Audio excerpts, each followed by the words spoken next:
Hi, my big brother, I am Rajat, and tonight I will take you on another soft journey through the pages of Forgotten. Tonight we speak of a king not remembered for greatness or for courage, but for something far more peculiar and gentle, because this is the true and sleepy tale of a king who slept through an entire war.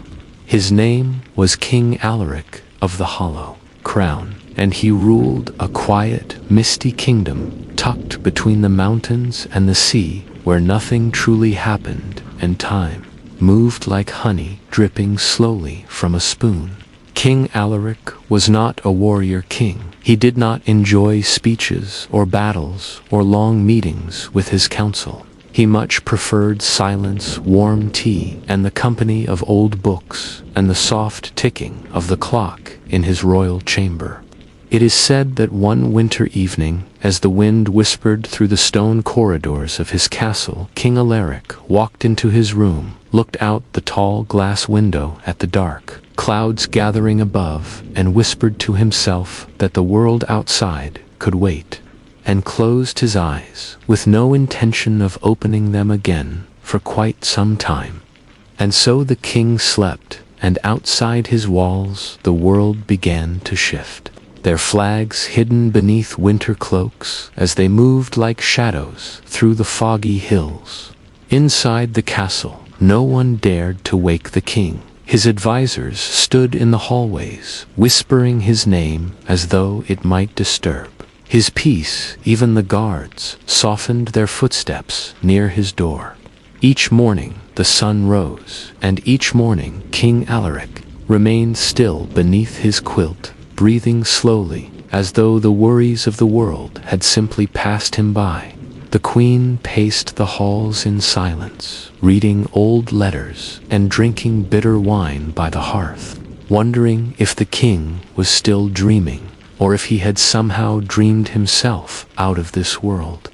Letters arrive from nearby kingdoms, each more urgent than the last warning of ships seen on the horizon, of strange flags raised by distant towers, but no reply ever came from Alaric's chamber. The people began to whisper that perhaps he had seen the war before it came. Perhaps he had chosen to leave in the only peaceful way he knew, by falling deeply and completely into sleep. And so the council met without him, drawing maps by candlelight, placing small wooden pieces on the table.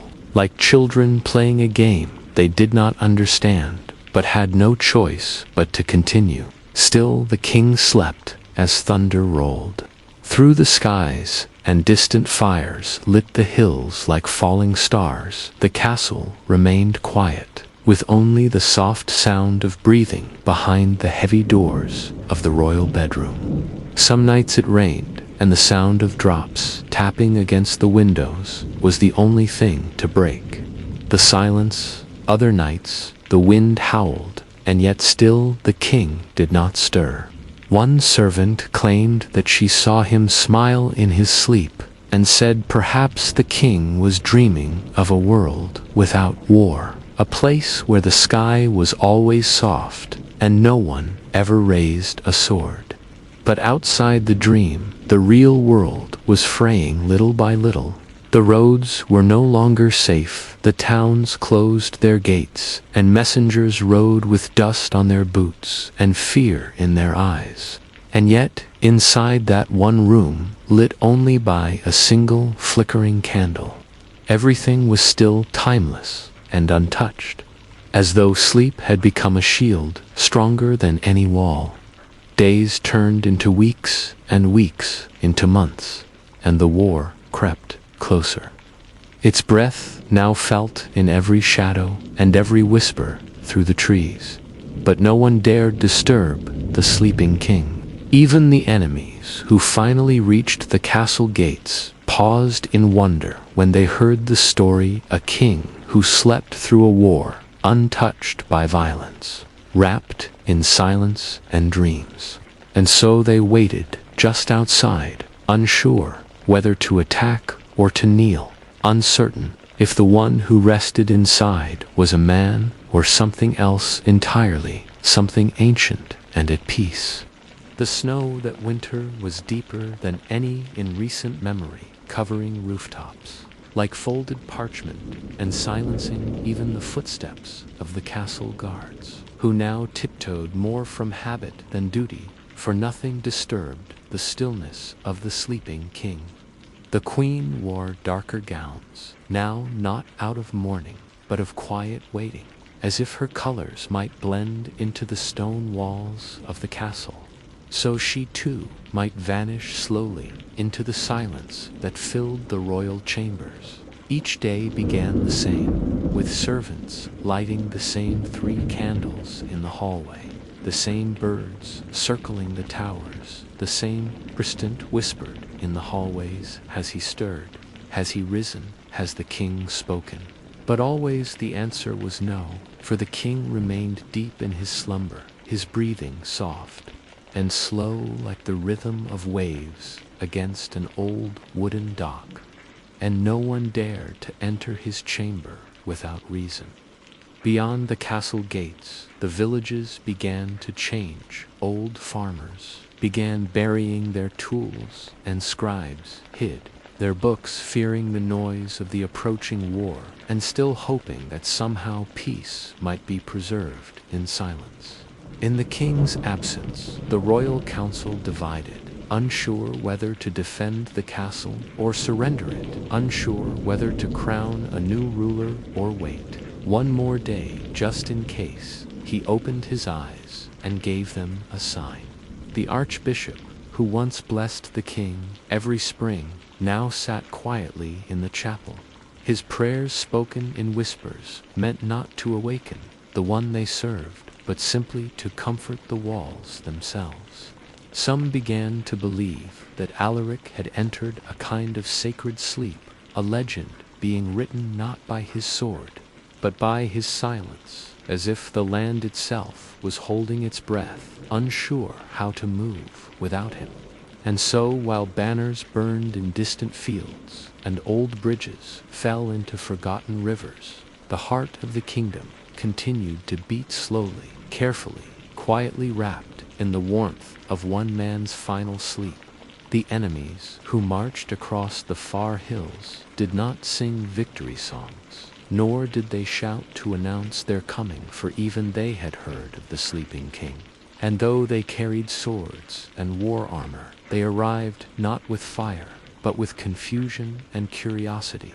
When their scouts reached the edge of the silent kingdom, they found roads untended yet unbroken, and villages abandoned, not with panic, but with stillness, as though the people had gently disappeared into the trees rather than flee in fear. At the edge of the forest before the capital city, one soldier paused beside a stone well and said softly to his captain, "If the king sleeps, why do we fight?" And though the captain gave no reply, none of the men spoke again until nightfall.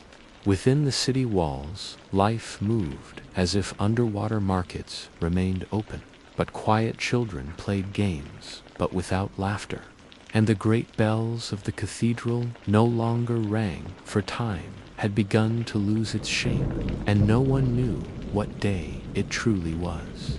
The queen now spent her mornings beside the king's door, not to plead or weep, but simply to be near him, her fingers trailing the edge of the tapestry that told their story, the one where he first rode into her father's court, not as a conqueror, but as a guest.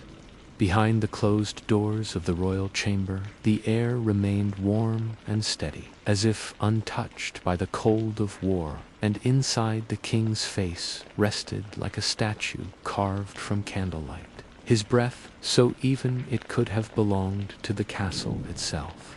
Rumors began to travel faster than horses. They said the king was protected by an old spell cast by a nameless monk, or that he had bargained with the gods of sleep, who now guarded his dreams with winds and wolves. Some believed he was not asleep at all, but simply waiting for the war to end, for the world to grow quiet enough for his voice to be heard again, and so they let him be. And even as the invading army made camp just beyond the castle gates, no stone was thrown, no horn was sounded. Their general, a man named Corin, had ridden across mountains, had conquered fortresses, had faced rulers with fire in their eyes. But he had never faced silence. Not like this, not a silence that seemed to stretch for miles, as if sound itself had been forgotten. Shadow of twilight stretching across the stones. The guards at the gate did not raise their weapons, nor did they bow. They simply nodded, as if to say, "You may enter, but understand, what waits inside is not yours to claim." And Vorin understood more than he expected to.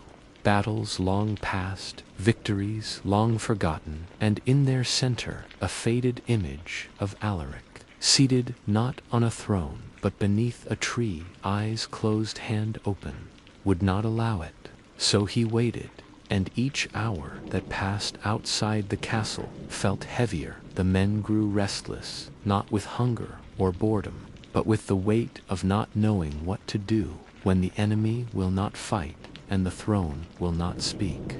Drawn only stillness shared between those who had once called themselves enemies, but now simply sat together on cold stone steps with the same question in their hearts. Days turned to weeks, and the sky above the castle seemed to hold its breath, refusing to storm or shine, as if nature itself was watching the stone towers and listening for a sound that never came from the chamber of the sleeping king. Bread offerings, not to a god or altar, but to the palace steps where they believed peace had taken root. No trumpet was blown, no treaty was signed, no parchment sealed with wax. Only silence carried across rooftops. The queen no longer dressed in royal layers. Instead, she wore simple robes and walked the halls, barefoot, listening to the creak of the old wooden floors and the birds that now nested in the corners of the long-forgotten council chamber. She placed a small tray by the king's bedside each morning, a bowl of warm broth, a folded note written in her hand, and a fresh flower from the garden where weeds now grew freely between stone paths and rose vines. But observation that he listened to each breath of the wind, each whisper in the halls, and knew everything without needing to rise. Others said he had become part of the castle, that the stone had grown around him, that time itself had wrapped its fingers around his wrist and slowed the beating of his heart, so he might rest while the world remembered how to be quiet. But where a man chose to sleep, and in doing so saved his kingdom.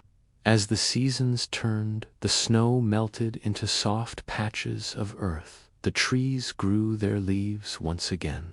The queen began to write letters, not of policy or royal orders, but gentle thoughts written in careful ink, folded. But rest, and that some kings ruled not from their thrones, but from behind closed doors where sleep lived. And over time, a strange kind of magic grew around the kingdom, a magic not of spells or sorcery, but of routine and rhythm, the kind of magic that appears when people live softly and days are allowed to unfold like leaves in the sun.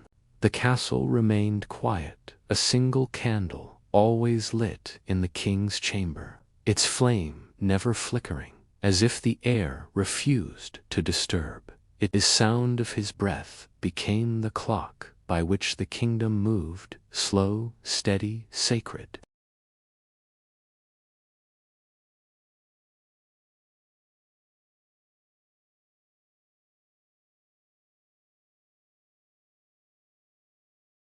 Bubbled gently with water, clear as glass, and no one hurried to clean it, for there was no need for rushing any more. The people of the kingdom forgot what urgency felt like. They moved with soft intention, gathering herbs at dawn, whispering blessings to the fields before planting their seeds. And when they walked, they listened to the sound of their own footsteps, as if it mattered more than where they were going. Children were taught history, not with drums or banners, but with slow stories under trees where shadows fell like silk, and they learned not of battle cries, but of a man who chose quiet and never left it, and how his silence changed everything. They called it the long sleep, not in sadness, not in fear, but in respect. And once each year, the villagers walked together up the hill to the castle walls, carrying candles that flickered in the dusk, and laid them at the gates. Without knocking, without speaking, just letting the light be seen. Inside the castle, the queen had aged like paper touched by sun, softer and thinner and more beautiful than before. And though her hair was now silver and her hands moved slower, her voice when she spoke near the king's door was still steady as breath itself. She read to him aloud from his favorite scrolls. Even if his eyes never opened, she played soft melodies on the old wooden harp that still sat by the window, untouched by dust, and she smiled each time she looked toward the bed, as if he had just blinked and might answer her any moment. No one ever declared his reign ended. No one ever crowned another ruler. The seal of Alaric remained upon all letters, all scrolls, and all banners, as if time itself had agreed to pause until he stirred again.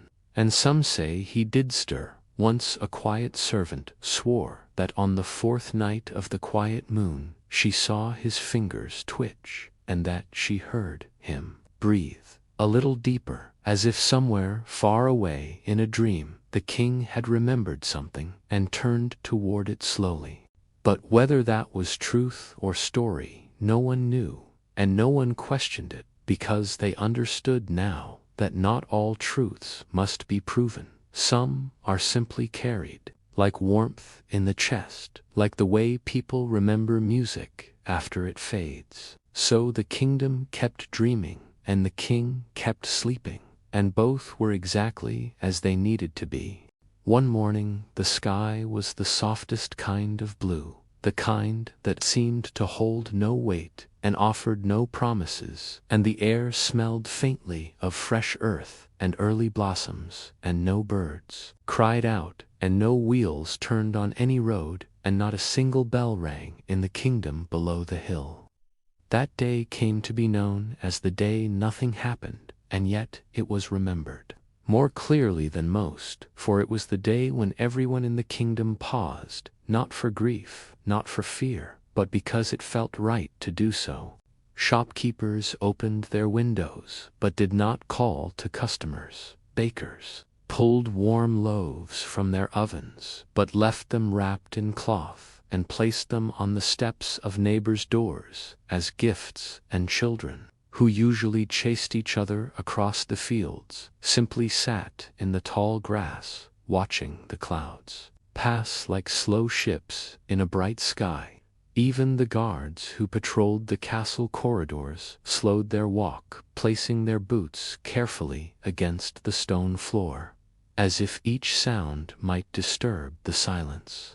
And deep within the castle, the queen placed her hand on the door of the king's chamber, and stood still for a long time, without speaking, without moving, just listening.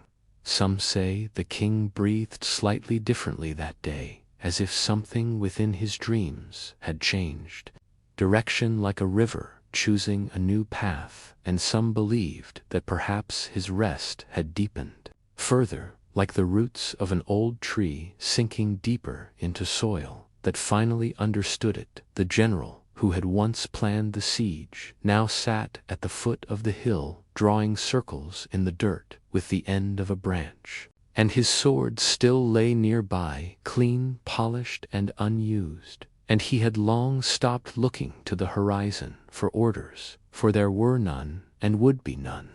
That night the stars above the castle glowed softer than usual, not brighter, but closer, as if they had leaned in to listen, and the moon cast its light directly onto the tower where the king slept, not with command, but with calm approval. And all across the land, candles were lit in windows for no reason but remembrance, not of death, not of war, not of victory, but of stillness, and how stillness, when chosen, could ripple wider than any battle. The king had not woken, but he was not forgotten, and the world he had left behind continued not in mourning but in peace, waiting not for change but for rest and holding.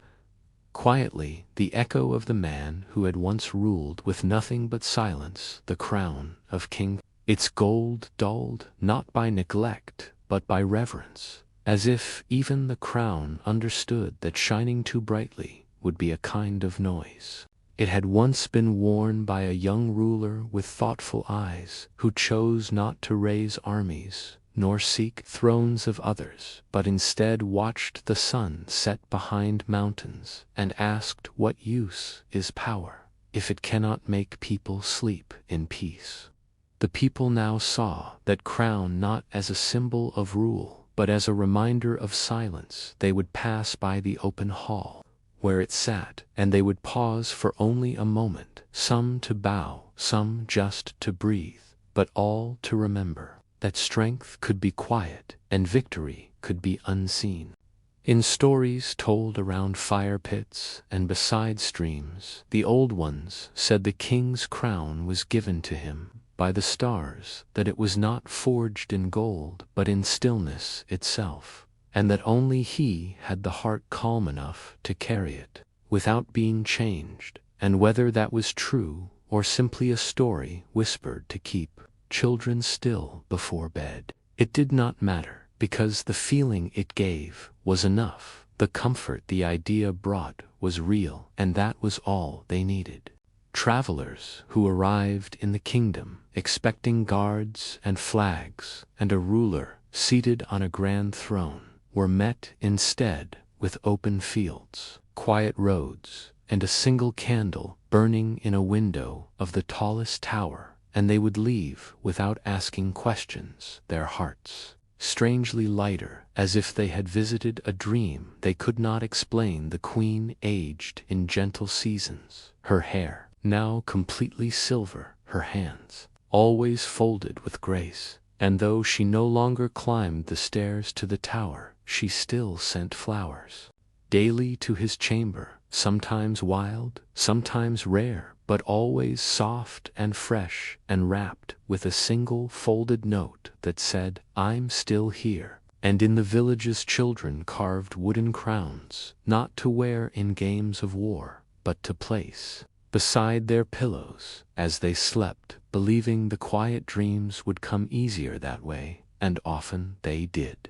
because the king who slept was more than memory now. He was a rhythm, a kindness, a hush that had spread across the land like early morning mist, and no one wanted to disturb it. And the crown sat where it had always been, not heavy, not bright, not cold, just still waiting, without expectation, held by a story that never needed to end.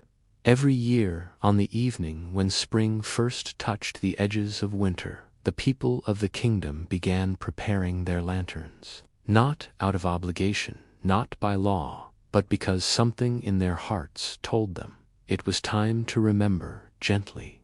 They made them from soft rice paper and bent willow twigs, shaping them with patience and quiet hands. Some painted theirs with stars or leaves or the outline of the castle tower. Others left them blank, allowing the flame inside to give them all the meaning they needed. At dusk, the lanterns were lit and placed in slow-moving rivers or carried by hand through the quiet streets, and as they floated, they reflected golden glows on the faces of those watching, not with sadness, but with warmth, like a hush that moved from soul to soul. In every village, from the hills to the coast, people paused that night, not to celebrate an event, but to honor a presence. that had never demanded to be honored, a presence that had never raised its voice, yet had changed their lives completely. Some whispered stories aloud of how their grandparents once served in the palace, or how they had passed the sleeping king's chamber as children, and felt something calm touch their chest and stay with them for years, like a secret lullaby. Others simply stood in silence, watching the lanterns drift away into the soft, dark water, carrying their gentle flames like tiny dreams released to the stars. A candle remained, as it always had, a quiet promise that the king still slept, and that his silence still protected them all. A young boy once asked his mother why no one had ever tried to wake the king, and she replied with a smile, "Because some things are more precious asleep." And so the night deepened, the stars bloomed across the sky, and the lanterns floated further than anyone could follow, their lights growing smaller until they became part of the sky itself. No one wept, no one cheered. They simply turned to their homes, slowly, peacefully, carrying with them the calm of a story still unfolding. And the king slept on, not forgotten, not alone, but held gently by every heart that still believed in quiet things. Beneath the tower where King Alaric slept, there was a garden once forgotten, now carefully kept, though never trimmed too neatly, for the people believed that even the plants should grow in their own time, just like the king's quiet breath behind his chamber walls. The garden had once been a courtyard used for ceremonies and formal walks, but over the years it softened into something simpler: winding paths of moss-covered stone vines climbing old marble arches, and wildflowers blooming wherever they pleased. The queen had planted the first seed there. After his long sleep began a single white blossom in the center of the garden, and over the years the villagers added to it one by one, not as a monument, but as a gesture of stillness. Now it was full of color, soft blue petals that looked like folded dreams, golden buds that opened only at dusk, and little silver leaves that shimmered without moving, as if touched by moonlight, even in daytime. No birds were caged in the garden, but many came freely, perching on the old stone bench, or beside the trickling fountain that murmured like a sleeping stream. And sometimes, it seemed, they listened to the wind whispering stories in a voice only they could understand. Children were allowed to visit the garden if they promised to stay quiet, and many would sit cross-legged near the fountain, watching the bees float lazily from bloom to bloom, as if the garden itself was asleep and dreaming. Just like its king, it became tradition for couples to leave a folded ribbon on one of the iron gates before marriage. Not for luck, but for patience, for they believed that love, like sleep, must be chosen each day and never rushed. The garden grew without hurry, with no walls to keep it in, and no signs to explain its purpose, and that was what made it sacred. It was a place born from the silence of a king and the kindness of those who chose not to disturb it. And while the rest of the world spun quickly, chasing noise and crowns and speed, the garden beneath the tower remained a quiet mirror of a forgotten truth: that rest is not weakness, that peace is not pause, and that even in stillness life blossoms. Above it all, the tower stood watchful and gentle, its single candle burning through dusk and dawn, and no one asked when it might go out, for they knew some flames are not meant to end. They are meant to glow slowly and softly until everything is finally calm. It had been many years since the king first laid his head upon the quiet pillow of his chamber, and yet the rhythm of his rest still echoed softly through every stone in the castle and every path in the fields beyond. And though no clock counted the hours, his sleep marked time in its own sacred way. Then one night, when the moon was high and the clouds were thin and stretched like silk across the stars. The wind changed. It was not louder or colder, just different, as if it had forgotten something and now remembered. The sound drifted through the open arches of the old hallways, curling like smoke around doorways, brushing past curtains and lanterns and bells that had Anne's tea rung. In a decade, it carried with it no message, and yet it felt like a whisper that everyone could almost hear. In the village, a dog lifted its head and tilted one ear toward the sky, not barking, not afraid, just aware, and in the garden beneath the tower, the petals of the white flower, planted so long ago, trembled just once, then settled again into stillness. The queen, who now lived in the east wing where the light touched the floor in the mornings, opened her eyes at that very moment. And though she could not say why, she rose and lit a candle and walked the familiar path toward his chamber, as if she had never left. She did not knock, she did not call out, she simply stood by the door and placed one hand against the wood as she had done so many times before, and though the air inside was unchanged, she felt something subtle, a warmth in the silence, a breath in the hush. Down below in the great hall, a boy born long after the king's sleep paused in his cleaning of the lantern glass, and felt a small pull in his chest, like someone had just spoken his name, though no voice had filled the room. No one ran, no one shouted, because nothing truly happened, and yet something had. And it moved through the kingdom like a ripple on a perfectly still lake, gentle, invisible, but sure, and in the highest tower of the oldest castle in the quietest kingdom a candle flickered, not out of fear, but as if nodding, yes, yes, I am still here, yes, the world is still holding its breath, yes, the story is still being told. The king did not rise, his eyes did not open, and yet every soul who felt that wind that night knew in some deep and ancient part of themselves that something inside the dream had shifted. In the days that followed, the wind remained soft, like a song remembered, but never sung fully its presence.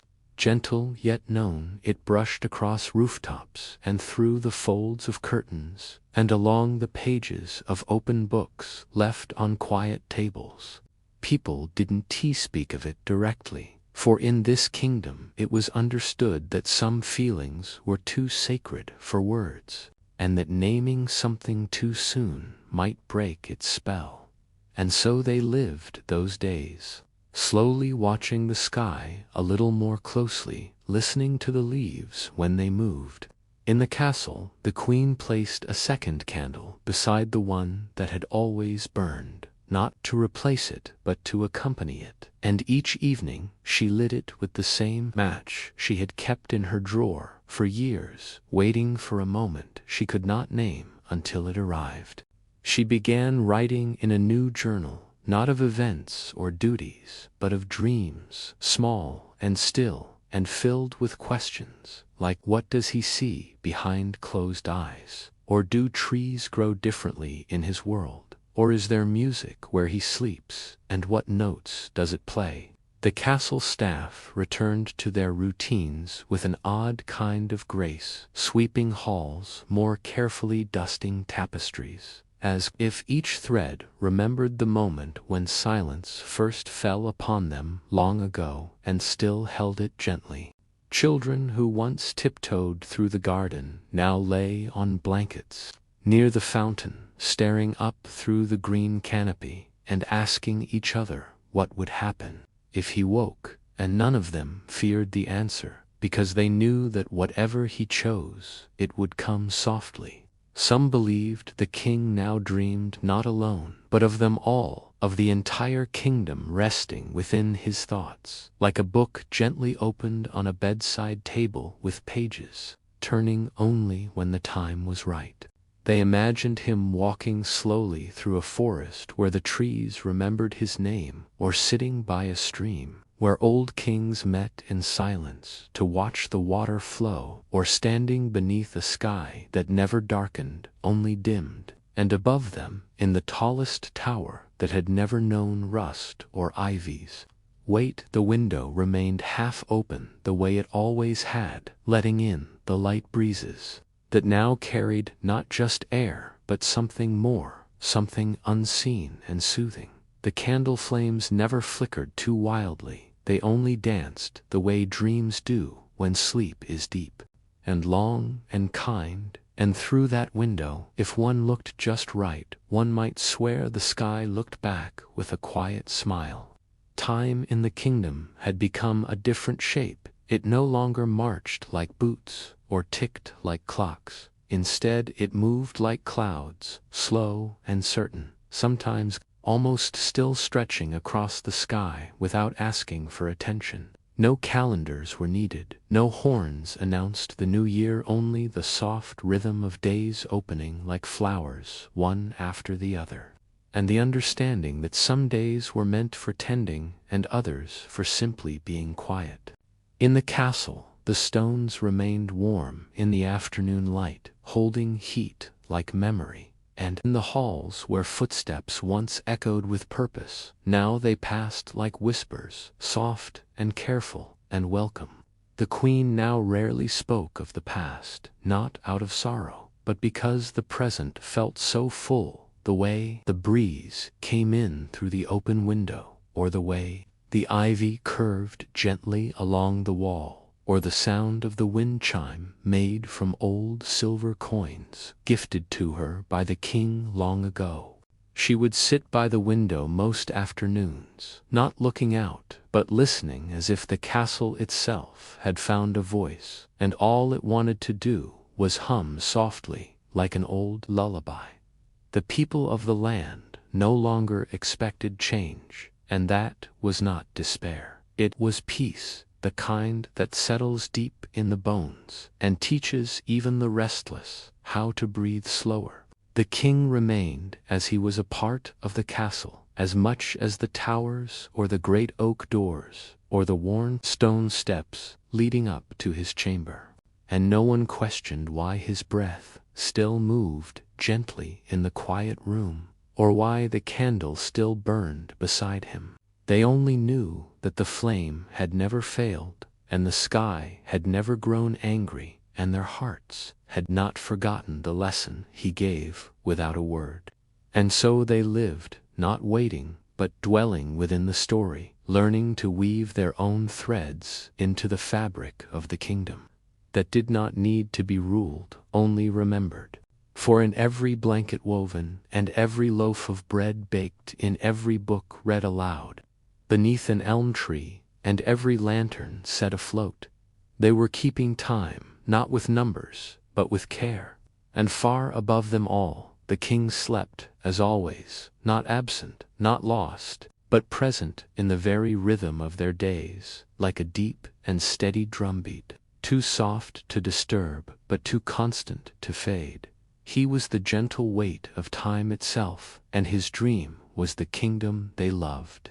At the top of the long winding staircase, where the stone steps had smoothed over years of gentle feet, there stood a door made of thick dark wood, with a brass handle shaped like a leaf, and though it led to the most sacred room in the castle, it had never once been locked. There was no need, everyone knew that the king rested within, and no one ever disturbed him, not out of fear, but of quiet respect, like one gives a sleeping child, or an old book whose pages whisper when touched. The door would sometimes creak softly in the early morning, as if the castle was stretching its limbs. And on cooler nights, a faint golden glow would spill from beneath the wood where the candlelight flickered like memory made visible. Some said that if you stood before it with a clear heart, you might feel the warmth of the dream behind it, a stillness so deep it pressed gently against your chest and reminded you to breathe slower. The queen came less often now, her steps careful, her eyes kind, her presence always welcome, she no longer spoke. When she visited, she simply rested one hand on the door, closed her eyes and smiled, for there was nothing left to say, only everything left to feel. New caretakers tended the hallway, sweeping the floors, dusting the faded portraits, not to restore them, but to preserve the quiet, and even the birds, who sometimes flew in through the tower windows, never chirped near the door. They only perched in silence, watching as if guarding a story. They somehow understood visitors from distant lands, were told they could walk the path to the chamber if they wished. But few ever did, and those who did always stopped before touching the handle, standing still, sometimes for minutes, sometimes for hours, before bowing gently and walking away. Because by then everyone knew the truth that some doors do not need to open to be meaningful, and some kings do not need to rise to be remembered. That door became more than an entrance. It became a symbol, a soft promise that peace could live behind silence, and power could rest without vanishing, and sleep could last longer than war. And so it remained quiet, patient, warm, a door that watched over the kingdom as faithfully as any throne or crown ever could. At the top of the long winding staircase, where the stone steps had smoothed over years of gentle feet, there stood a door made of thick, dark wood, with a brass handle shaped like a leaf, and though it led to the most sacred room in the castle, it had never once been locked. There was no need. Everyone knew that the king rested within, and no one ever disturbed him, not out of fear, but of quiet respect, like one gives a sleeping child, or an old book whose pages whisper when touched. The door would sometimes creak softly in the early morning, as if the castle was stretching its limbs. And on cooler nights, a faint golden glow would spill from beneath the wood where the candlelight flickered like memory made visible. Some said that if you stood before it with a clear heart, you might feel the warmth of the dream behind it, a stillness so deep it pressed gently against your chest and reminded you to breathe slower. The queen came less often now, her steps careful, her eyes kind, her presence always welcome. She no longer spoke. When she visited, she simply rested one hand on the door, closed her eyes and smiled, for there was nothing left to say, only everything left to feel. New caretakers tended the hallway, sweeping the floors, dusting the faded portraits, not to restore them, but to preserve the quiet, and even the birds, who sometimes flew in through the tower windows, never chirped near the door. They only perched in silence, watching as if guarding a story. They somehow understood visitors from distant lands, were told they could walk the path to the chamber if they wished. But few ever did, and those who did always stopped before touching the handle, standing still, sometimes for minutes, sometimes for hours, before bowing gently and walking away. Because by then everyone knew the truth that some doors do not need to open to be meaningful, and some kings do not need to rise to be remembered. That door became more than an entrance. It became a symbol, a soft promise that peace could live behind silence, and power could rest without vanishing, and sleep could last longer than war. And so it remained quiet, patient, warm, a door that watched over the kingdom as faithfully as any throne or crown ever could.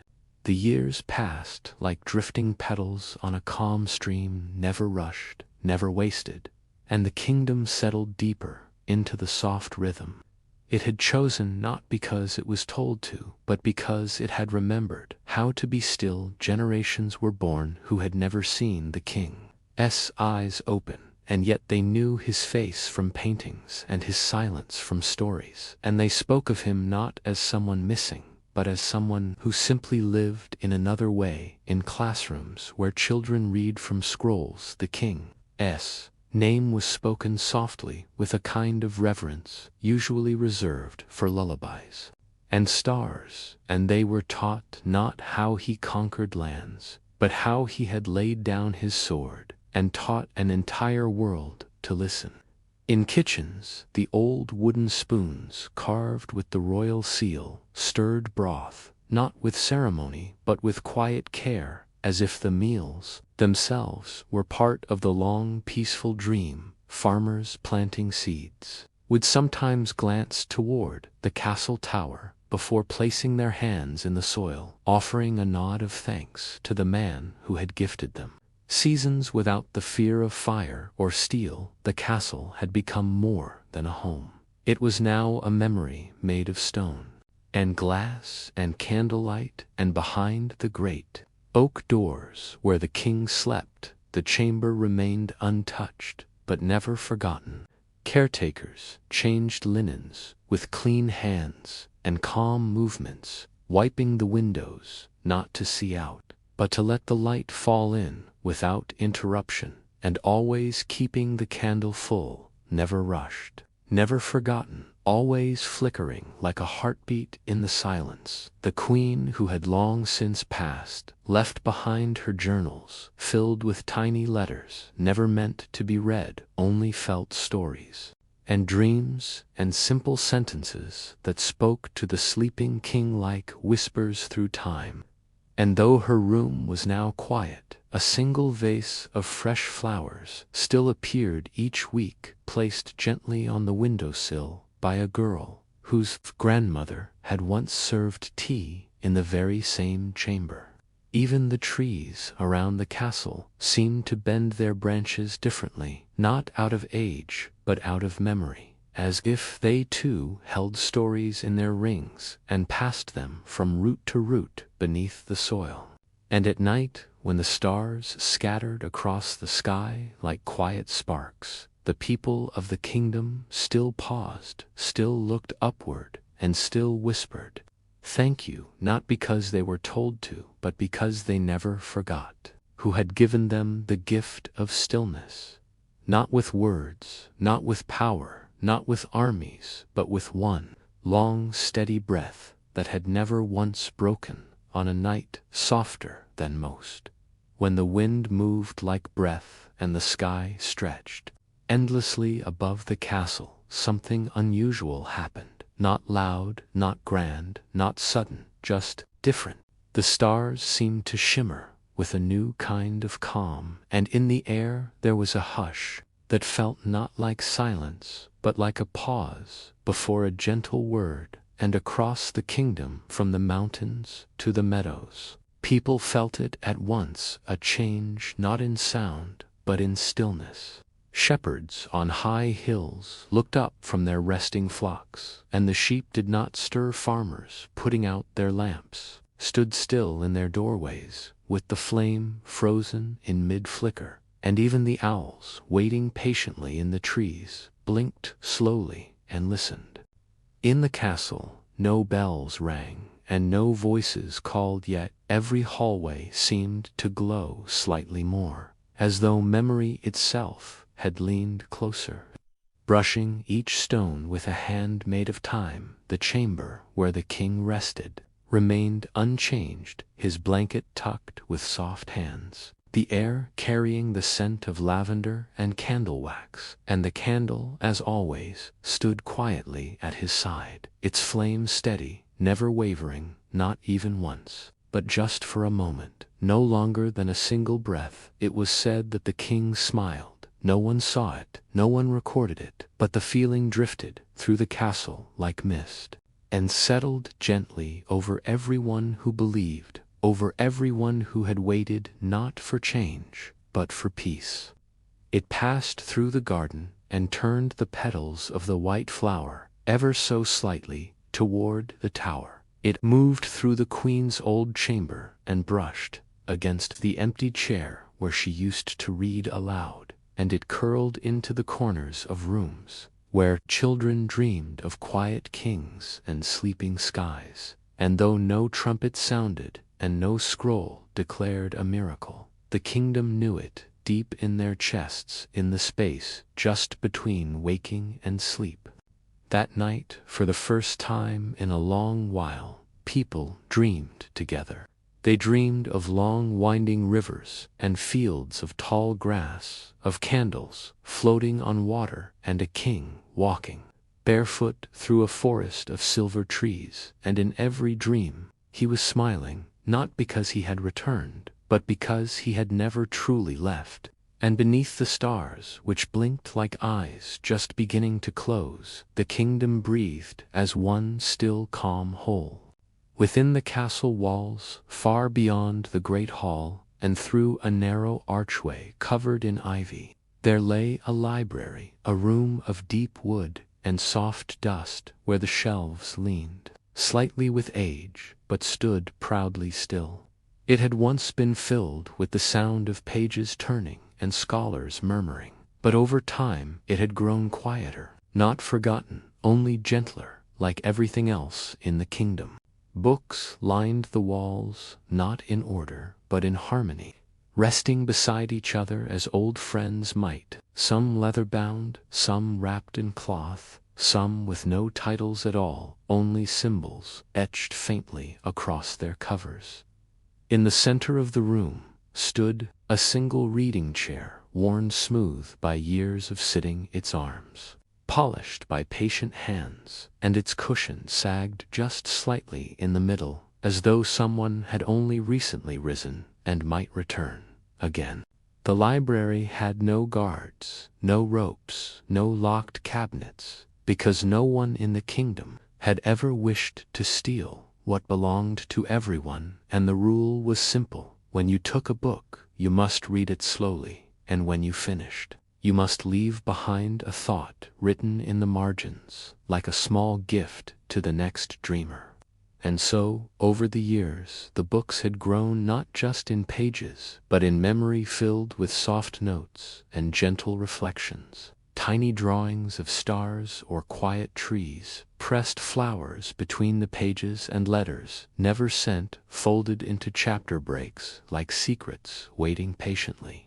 One book was always left on the desk by the window, the same window where the morning light entered each day, tracing golden paths across the wooden floor and onto the spine of that worn volume. It was the King's book, the one he had begun just before his long sleep, a collection of thoughts about peace and silence and the weight of stillness, written not for rule, but for rest. No one finished it, no one dared to. They only opened it, slowly placed their hand over the page, and sat for a while, not reading, not writing, only breathing, as if somehow he could feel them through the paper. A young girl once sat, their eyes closed, with her head resting on the open book, and when she rose, she whispered, "Thank you," though no one was near to hear, and walked away, lighter, as if she had been spoken to without sound. The library never dimmed, it always remained gently lit, by the sun, by the moon, by the memory of quiet learning.